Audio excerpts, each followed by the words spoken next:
জনপ্রিয় নায়িকা পরীমণি একসময় যার নামেই সিনেমা হলে ভিড় জমত, কিন্তু এখন হাতে নেই কোনো নতুন সিনেমার কাজ। তবুও তার জীবনযাপন দেখলে যে কেউ বলবে তিনি যেন মুকেশ আম্বানির ছেলের বউ। লাখ লাখ টাকা উড়িয়ে জন্মদিনের পার্টি, বিদেশ ভ্রমণ, দামি গয়না আর পোশাক, সবকিছুতেই যেন রাজকীয় ছোঁয়া। এত বিলাসী জীবনযাপনের পেছনে টাকাটা আসে কোথা থেকে, এই প্রশ্ন এখন নেটিজেনদের মুখে মুখে।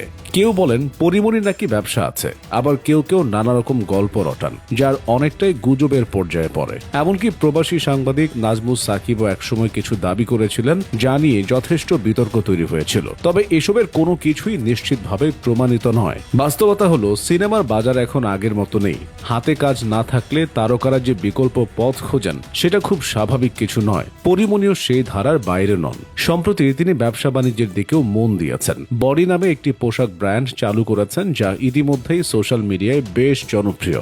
এছাড়া বি পজিটিভ নামে একটি রেস্টুরেন্ট ব্যবসাতেও নেমেছেন বলে জানা গেছে। নিজের ফেসবুক পেজে সেই রেস্টুরেন্টের উদ্বোধনের ছবিও শেয়ার করেছেন পরী, যেখানে কাছের মানুষদের নিয়ে দারুণ এক আয়োজন করেছিলেন তিনি। সব মিলিয়ে পরীমণি এখন একজন পূর্ণ উদ্যোক্তা। সিনেমার পর্দায় না থাকলেও ব্যবসার মাঠে তিনি ব্যস্ত সময় কাটাচ্ছেন। তবে অনেকেই বলেন এতগুলো ব্যবসা একসঙ্গে সামলানো সহজ কাজ নয়। কেউ কেউ আবার রসিকতা করে বলেন রূপ যৌবন চিরকাল থাকে না, তাই হয়তো ভবিষ্যতের নিরাপত্তার জন্যই এই ব্যবসায় ঝুঁকেছেন পরী।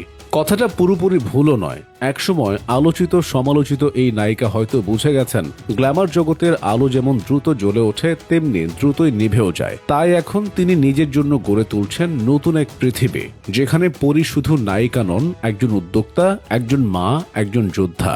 গ্রামের এক অজপাড়া গা থেকে উঠে এসে ঢাকাই সিনেমায় নিজের নাম লিখিয়েছেন যিনি, আজ সেই মেয়েটি নিজস্ব পথেই হাঁটছেন। কোথাও হাসি, কোথাও কান্না, তবু একা হাতে নিজের জীবনটাকে তিনি গড়ে তুলেছেন নিজের মতো করে।